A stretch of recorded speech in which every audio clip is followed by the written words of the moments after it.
These days we know an awful lot about hurricanes, how they're born, how they grow, where they go, and who should flee. Mostly thanks to technology that keeps our eyes on the sky.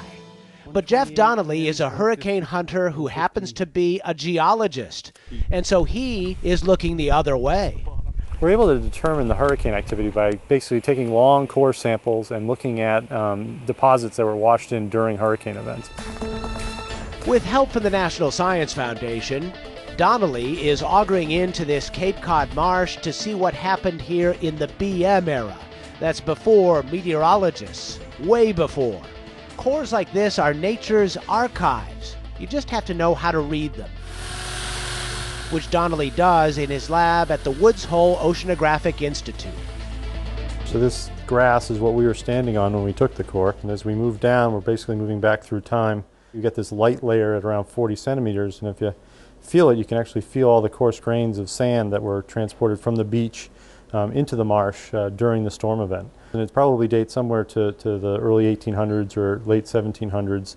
Then as we go further back down the core, there's another light layer here, so it's probably 800, 900 years ago.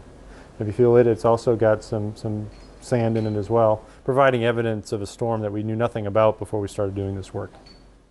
But there is more than meets the eye in these core samples.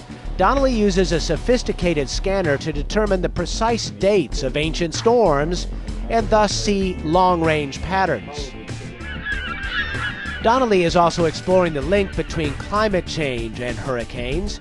Does a warmer planet with warmer oceans mean the big storms will get more intense? The jury is still out. What's going to happen in the next 100 years is still an open question. But it's clear that climate change can modulate hurricane activity. We're clearly influencing climate. How we're influencing hurricane activity still remains to be seen. And that's getting to the core of the issue. This well-grounded research, way back in time, may help tell us what trouble may be brewing for us in the future. For Science Nation, I'm Miles O'Brien.